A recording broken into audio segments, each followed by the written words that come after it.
תוצרת הארץ. משדר הבוקר לחקלאי הצפון. האם הרובוטים בדרך להחליף את העובדים הזרים? זה בעצם המגמה שאליה החקלאים רוצים ללכת, כשאנחנו יודעים כמה עולים העובדים הזרים, ועל זה שאין באמת ישראלים שרוצים לעבוד בחקלאות. אז האם הרובוטים יעזרו לחקלאים לגמור את החודש ואפילו לייעל את העבודה שלהם? על כך אני רוצה לדבר עם יניב מרמור, מנהל הטכנולוגי CTO בחברת אגרוטק, תושב יוקנעם. שלום לך. שלום רב, נעים מאוד. נעים מאוד.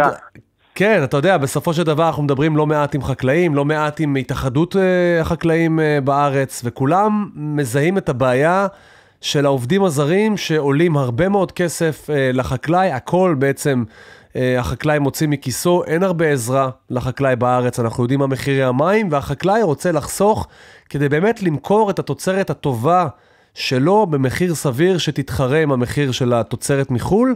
ואחד הפתרונות הוא הרובוטים. חד משמעית. אז קודם כל, מי שהקים את החברה, אלעד לוי, מגיע כבר 20 שנה מתחום הרובוטיקה, חברת רובוטים שעכשיו נקנתה על ידי פסגות, זו חברה שהוא יזם לפני 15 שנה, והיא בתחום הרובוטיקה הצבאית. מעבר לזה גם יש לו עוד חברה שהם יזמו בתחום חברת טימי, שזה הרובוטים שזזים במסעדות ובבתי חולים. את זה אני מכיר, יצא לי מסעדה אחת לראות, רובוט מביא לי את האוכל. כן, אז אלעד אוהב להגיד שהרובוטים הם אומנם נורא סקסיים ונורא זה, אבל צריך להחליף בסוף את הבן אדם, זה משימה לא כזאת פשוטה, ולכן צריך למצוא את המקומות שהרובוט יכול לעשות פעולה אפילו בסיסית, אבל להתחיל לראות איך מחליפים לא את כל 100% של הפעילות של הבן אדם, אלא פעולות ראשונות בסיסיות, כדי להכניס רגל בדלת, ועל ידי כך, לאט לאט, ברגע שיש לך כבר את הרובוט בתוך השטח, בתוך הזה, לראות איך אנחנו יכולים להעמיס עליו יותר ויותר. זאת אומרת, אתה בא ואומר לי, הרובוט המתקדם ביותר בטבע זה האדם. חד משמעית, ייקח עוד הרבה שנים עד שלגמרי כל הרובוטים יצליחו לעשות את כל הפעילות. הבן אדם באמת הוא חיה מדהימה, בעיקר היכולות ההחלטה שלו וההבנה של הסיטואציות ומקרים ותגובות של רובוטים מאוד מאוד קשה. יש לנו מוח. יש לנו מוח.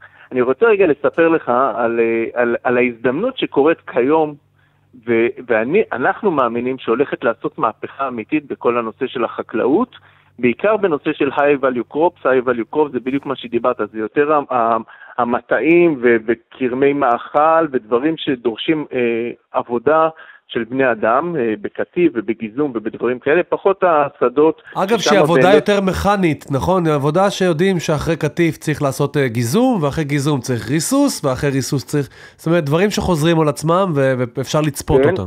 כן, אבל לא כמו בשדות, ששם כבר הטרקטורים והזה בגדול עושים, עדיין בקרמים ובמטעים ובנשירים, רוב העבודה הזאת נעשית על ידי בני אדם. ושאלעד בא לפני שנתיים החליט שהוא יצא לדרך חדשה, אחרי שתי החברות הנהדרות שעובדות ומצליחות, הוא רצה לצאת לדרך ולהכניס את הרובוטיקה גם לתחום החקלאות.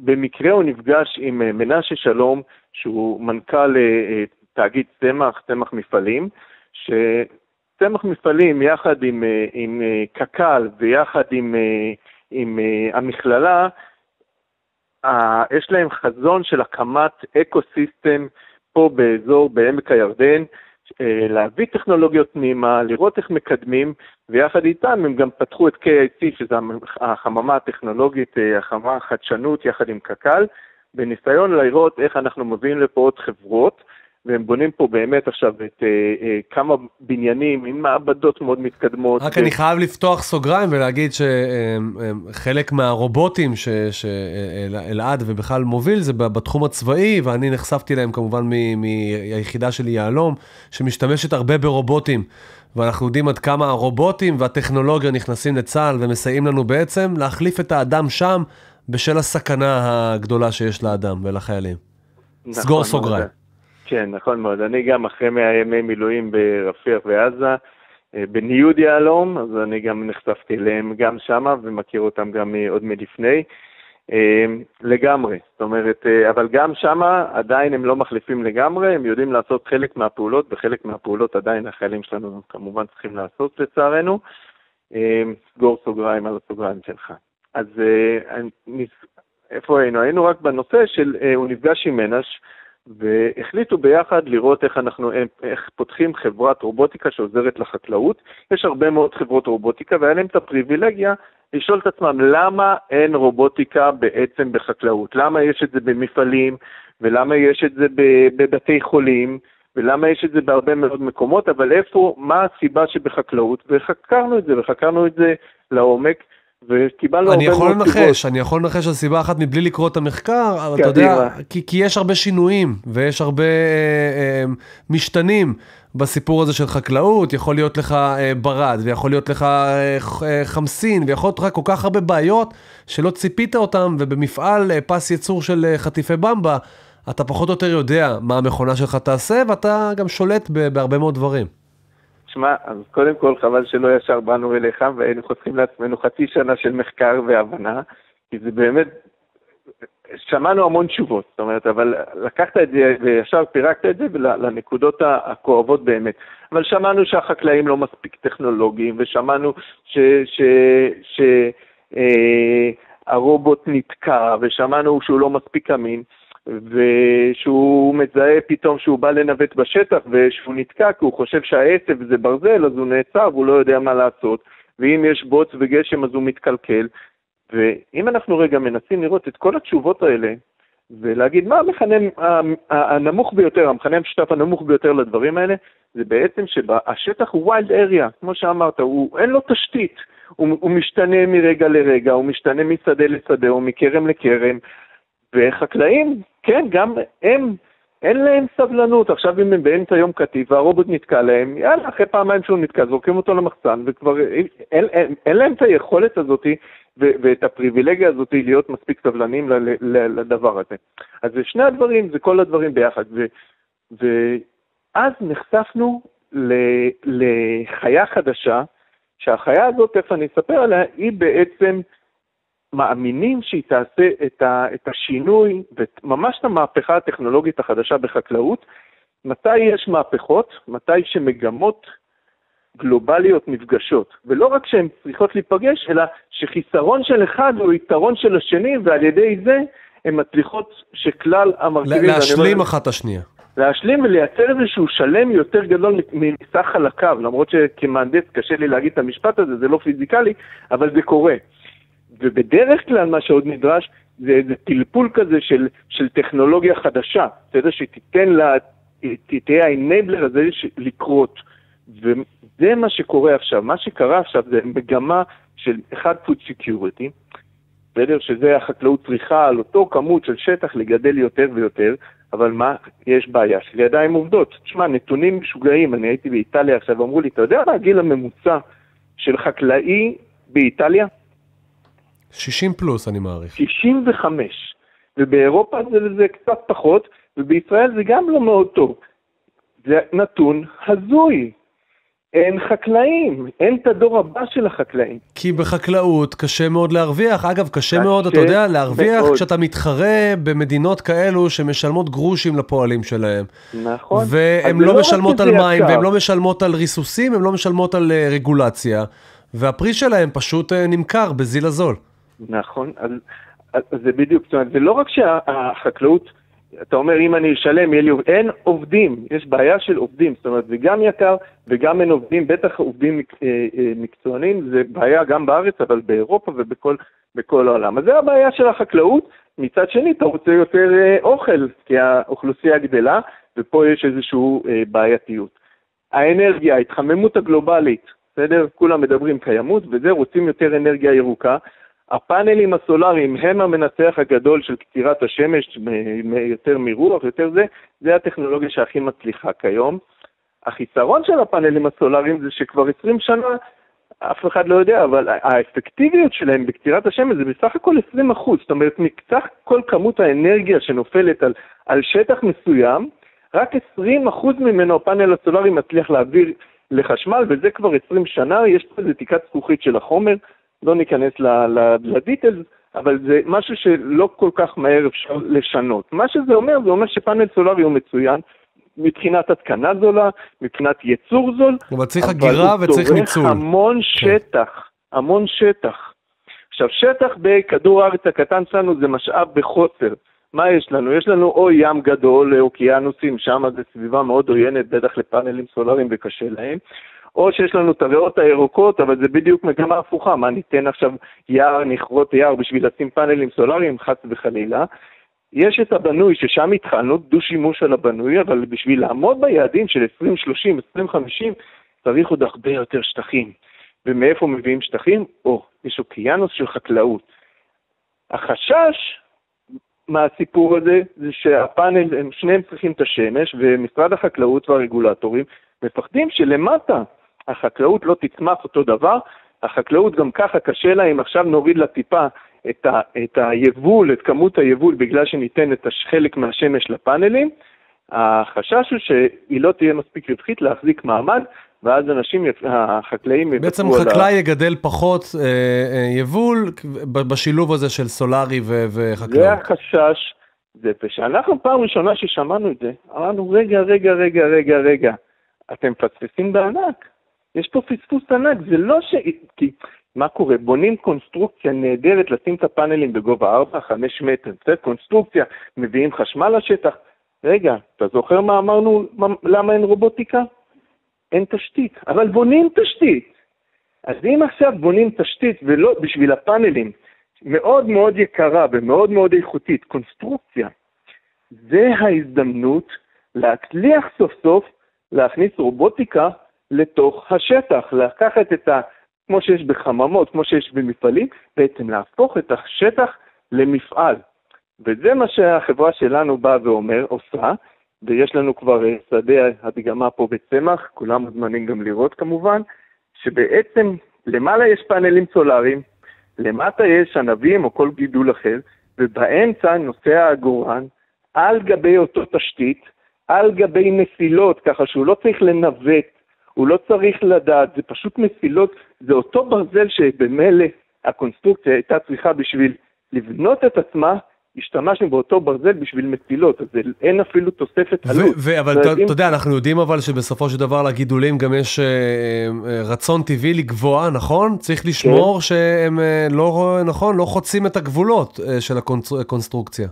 חד משמעית, אז פר גידול זה גובה הקונסטרוקציה, אם הגידול הוא יותר נמוך... ענבים לדוגמה לא צריך גבוה ממש. נכון, ענבים מגיעים לגודל של 2 מטר, ועל זה יש עוד את טיפה מרווח, אז הפאנלים באזור 4 מטר גובה, שזה לא מעט, כן? אבל ומתחת לפאנלים יש רובוט שנוסע, זה סוג של כמו עגורן גדול כזה, אבל אוטומטי לחלוטין, והדבר הזה, הוא יודע, הוא כמו מכונת CNC, מי שמכיר, הוא יודע להגיע לכל נקודה בשדה בצורה מאוד מדויקת, להביא אליה אנרגיה. ועכשיו לדבר הזה אתה יכול לחבר ראשים, אתה יכול לחבר אפליקציות. פעם אחת אתה יכול לחבר מרסס שיעשה ריסוס אוטומטי.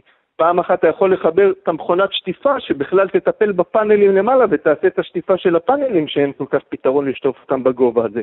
אחרי זה אתה יכול לחבר לו גם זרוע רובוטית ותעשה את הגיזום ותעשה את הקטיף.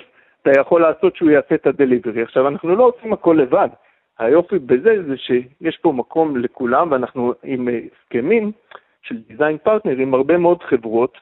חברה אחת שעושה את הזיהוי מזיקים, חברה אחת שעושה את הריסוס, שכבר 30 שנה, חברה לארץ שעושה כבר 30 שנה מרססים, אז יחד איתה אנחנו עושים את התכנון של המרסס העתידי, שזה, אבל בגדול הוויז'ן שלנו, וזה לא ייקח תוך יום-יומיים, כן?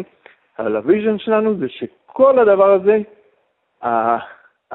יהיה מפעל אוטונומי, אוטומטי. יתופעל בעצם על ידי חקלאי עם אפליקציות ושירות לקוחות, שאם קורה משהו, הוא מתקשר למומחה ועוזר לו, לא צריך להסיק. בעצם כל מה שהחקלאי בין ה-60 מצטרך לעשות, זה רק לדאוג שהבן שלו ימשיך אותו, וזה הכל, לא צריך דאגות. תגיד, הוא צריך להיות מנהל ביזנסמן על מחשבים, טכנולוג, הוא צריך להבין בחקלאות, כן, יש פה המון ידע, וזה לא בא להחליף מהר מאוד את כל הידע, זה בא לתת את המענה את השילוב ביחד של טכנאי, של חקלאי. אני מעריך שגם בדיקת הקרקע, נכון? כל מיני בדיקות קרקע לעשות, ודשנים ודברים כאלו, זה גם דברים שהרובוט ידע לעשות. כן, איתור 24/7, הרובוט לא צריך לישון, והוא גם יודע להשתמש בחשמל של הפאנלים, שזה נהדר, ובעצם אנחנו מייצרים פה איזשהו אי ירוק מאוד קיומי, שיאפשר... זה לגמרי, אתה יודע, הדבר הבא, שהנינים שלנו יגידו, אתה יודע, התעוררו לזה, כאילו זה היה כאן תמיד. נכון. הם לא יבינו את המהפכה הרובוטית בחקלאות. אז הסיפור פה, זה שאם הייתי בא ואומר, תשמע, תבנה לי תשתית לרובוט, היית אומר, תשמע, זה יקר לי מדי רק לבנות תשתית בשביל הרובוט שהוא צריך, אבל בונים תשתית בשביל ה-APV, זאת אומרת, הפאנלים הסולריים בונים עבורם את התשתית, אז זאת ההזדמנות שהרובוט יוכל להשתמש באותו תשתית, וסוף סוף להתמודד עם הקשיים שהיה לו של הווילד אריה. אגב, החשמל הסולרי יכול לשמש אותו גם, אתה יודע, את החקלאי לביתו ולדברים אחרים שהוא רוצה, לא רק למטה שמעליו הוא נמצא. בשורה התחתונה, תסכים איתי, נכון? אנחנו צריכים שזה יהיה כדאי, יניב, עבור החקלאי. שזה יהיה יותר חסכוני בכסף מ8 תאילנדים, אחרת כולם יעדיפו את התאילנדים. חד משמעי, אנחנו אומרים יותר מזה, בגלל שהרובוט גם יודע לתת את המענה לפאנלים הסולריים מבחינת שטיפה ומבחינת זה, הרובוט הבסיסי מגיע בעצם עם התשתית הקונסטרוקטיבית, והחקלאי אנחנו רוצים שהוא יקבל אותו ממש במתנה, זאת אומרת הוא לא יצטרך בכלל לשלם עליו, כי הרובוט מחזיר את עצמו רק על ידי השטיפה של הפאנלים הסולריים, ההתקנה, המנטננס שלהם, ואז ברגע שיש את הרובוט הגנרי הזה, שהוא כבר בא בילט-אין עם התשתית האנרגטית, אז החקלאי יכול עכשיו לקבל סרוויס מאיתנו ומחברות אחרות על גבי תשתית של ריסוס אוטומטי, של זיהוי מזיקים, של קטיף, של גיזום וכל הדברים האלה. לא, בעצם אתה יודע, אתה מכניס לחקלאי את כל המומחים לכל הדברים, את כל הטלפונים שהוא היה צריך לעשות במקרה מסוים, הכל לאפליקציה אחת, ומקבל, אני מעריך, את השירות הטוב ביותר, זה הרבה יותר נוח, זה בטוח, אבל במקום שאתה צריך למכור בסוף את הפרי שלך, ולהתחרות מול הטורקים, מול הסינים, אתה צריך שזה גם יהיה משתלם. ואני בטוח שאתם תעשו את העבודה הזו. הרובוטים, נכון, תמיד כשמתחילים משהו, ושהם ראשוניים בשוק, זה מאוד יקר, ולאט לאט זה נהיה זול יותר. זה נהיה יותר זול. פה, זה שמסתכלים על פרויקטים, הרי פרויקטים אנרגטיים, הם במימון של הבנק, ומסתכלים על 25 שנה קדימה, אז הכל זה פרויקטים מאוד גדולים, ובסוף הרובוט, הדבר הזה הוא עוד שורה באקסל, ולכן, בגלל שזה ממומן וזה, אז זה באמת אפשרי להסתכל על פרויקט כזה, ולהכיל את כל ההוצאות האלה, לעומת עד היום שכל חקלאי בפני עצמו היה צריך להחליט אם הוא קונה רובוט מאוד מאוד יקר, והיה לו קשה לעשות את זה. לסיום, כן. אני רוצה, יניב, שתיקח אותנו למגרש משחקים שלכם בסמוך לצמח, ותספר לי איפה אתם עומדים עכשיו, מה כבר בדקתם, מה עובד, איפה זה עכשיו, באיזה שלב אתם שם? קודם כל, אנחנו יחד עם חברת EDF, שאנחנו חתומים איתם על חוזה בלעדיות כרגע בארץ, עשינו אב טיפוס, שכמו שאמרתי, למעלה יש פאנלים, למטה יש גידול, ויש רובוט שיודע לנסוע בתוך החצי דונם הזה, ולהתחבר אליו עם שטיפת פאנלים, ועם מרסס, ועם זרוע רובוטית, ועם מצלמה שמגלה מזיקים, את כל זה יש לנו. אנחנו כרגע עובדים על לקחת את זה לפרויקט מסחרי. אז אנחנו עכשיו בדיוק בתכנון של פרויקט מסחרי, להראות איך הדבר הזה יכול לקרות בפרויקט מסחרי. והדבר הזה גם אמור לקטוף, נכון, את הפרי, זאת אומרת, אמור לעשות הכל בעצם. לזהות איזה פרי בשל כבר לקטיף ואותו לקטוף, את הבוסר להשאיר על העץ. חד משמעית, זה לא יקרה תוך שנה-שנתיים, הנושא של הקטיף זה הגביע הקדוש, זה החלק הכי קשה, וכמו שאמרנו, אנחנו מתחילים קודם כל בריסוס אוטומטי, בשטיפה, בדליברי, בניטור, אנחנו מאמינים שברגע שיש את התשתית שמה, שהיא כבר זה, אז הרבה יותר קל יהיה גם לחברות צד שלישי וגם לנו לעשות את הפיתוח של הראש של הקטיף, כי הוא כבר יכול רק להתמודד עם הקטיף עצמו, ולא איך להגיע לשם, ולא איך אני מוציא את התפוחים מהשטח, שאת כל הסביבה הזאת כבר אנחנו ניתן לו. אז לאפליקציה יהיה יותר קל, זה כמו פלאפון, הסמארטפון לא נברא עם כל האפליקציות עליו. בוודאי, ברור. הביאו מחשוב, הביאו מצלמה, הביאו מסך מגע, וזהו, ואז פתאום Waze ואפליקציות, הרבה אפליקציות אחרות, כמו פטריות אחרי הגשם, כי היה להם פלטפורמה נוחה להיבנות עליה. אז אנחנו הולכים לבנות את הפלטפורמה, יחד עם תוכנה של מערכת הפעלה, שלומדת את השטח וזה, ויחד עם חברות שלנו וצד שלישי, אנחנו נתחיל לפתח את האפליקציות, עוד אפליקציה ועוד אפליקציה. הרעיון הוא שברגע שבונים את השדה והתשתית כבר קיימת, קל מאוד יהיה להכניס את האפליקציות האלה, לעומת שדות שלא שמו את התשתית הרובוטית בהתחלה, יהיה להם הרבה יותר קשה להכניס את הדבר. אנחנו גאים בכם, כי זה מגיע כמובן תוצרת ישראל, ואנחנו מקווים מאוד שאתם תעשו מהפכה של ממש, גם כדי לעזור לחקלאות וגם כדי לייעל אותה, כדי שנוכל לייצר בעצמנו, ואנשים אולי לך תדע, החלום שלהם יהיה להיות חקלאי שוב. אמן. אמן. יניב מרמור, אני רוצה להודות לשיחה באמת מרתקת ומעניינת, וגם להגיד לך תודה, כי בין השורות סיפרת שגם נטלת חלק במלחמה החשובה הזו. אז תודה רבה, המנהל הטכנולוגי של CTO, חברת אגריטק, תושב יוקנעם, תודה רבה. תודה רבה, ומי ששמע ורוצה לראות ולזה, אז מוזמן ליצור קשר. לאזור צמח, נכון? נכון. תודה רבה. אגריטק, אזור צמח. תודה רבה לך. ביי, להתראות.